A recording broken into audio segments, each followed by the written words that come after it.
இறுதிக்கட்ட மக்களவைத் தேர்தலுக்கான வாக்குப்பதிவு நடைபெற்று வரக்கூடிய நிலையில் 11 மணி நிலவரப்படி 26.3 விழுக்காடு வாக்குகள் பதிவாகியிருக்கிறது. அண்மைச் செய்தியாக பார்த்து வருகிறோம். ஹிமாச்சல பிரதேசத்தில் 31.92 விழுக்காடு வாக்குகள் பதிவாகியிருக்கிறது. 7ஆம் கட்ட மற்றும் இறுதிக்கட்ட மக்களவைத் தேர்தலுக்கான வாக்குப்பதிவு காலை 7 மணிக்கு தொடங்கி நடைபெற்று வரக்கூடிய நிலையில் 11 மணி நிலவரப்படி 26.3 விழுக்காடு வாக்குகள் பதிவாகியிருக்கிறது. இது தொடர்பான கூடுதல் விவரங்களை வழங்குவதற்காக செய்தியாளர் நந்தினி இணைப்பில் இருக்கிறார். வணக்கம் நந்தினி, விவரங்களை பதிவு பண்ணலாம். வணக்கம். 7ஆம் கட்ட மற்றும் இறுதிக்கட்ட மக்களவை தேர்தலுக்கான வாக்குப்பதிவானது இன்று காலை 7 மணி முதல் தொடங்கி நடைபெற்று வரக்கூடிய நிலையில் 11 மணி நிலவரத்தை பொறுத்தவரையில் 26.30% வாக்குகள் பதிவாகி இருப்பதாக இந்திய தேர்தல் ஆணையம் சார்பில் அதிகாரப்பூர்வ அறிவிப்பு என்பது வெளியிடப்பட்டிருக்கிறது.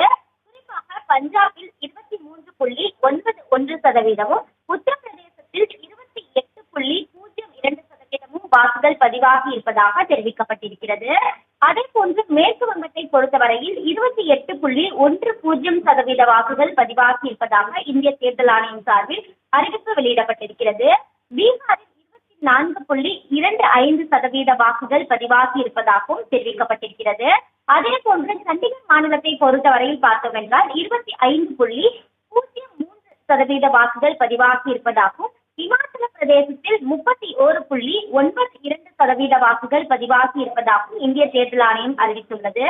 ஜார்க்கண்டை பொறுத்தவரையில் 29.55% வாக்குகள் பதிவாகி இருப்பதாக தெரிவிக்கப்பட்டிருக்கிறது. ஒடிசாவில் 22.4% வாக்குகள் பதிவாகி இருப்பதாக குறிப்பிடப்பட்டிருக்கிறது. அந்த வகையில் பார்த்தோம் என்றால் 7ஆம் கட்ட மற்றும் இறுதிக்கட்ட வாக்குப்பதிவானது இன்று காலை 7 மணி முதல் தொடங்கி விறுவிறுப்பாக நடைபெற்று வரக்கூடிய நிலையில் 11 மணி நிலவரத்தை பொறுத்தவரையில் 26.30% வாக்குகள் பதிவாகி இருப்பதாக இந்திய தேர்தல் ஆணையம் அதிகாரப்பூர்வ அறிவிப்பு வெளியிட்டுள்ளது குறிப்பிடத்தக்கது. விரிவான விவரங்களுக்கு நன்றி நந்தினி.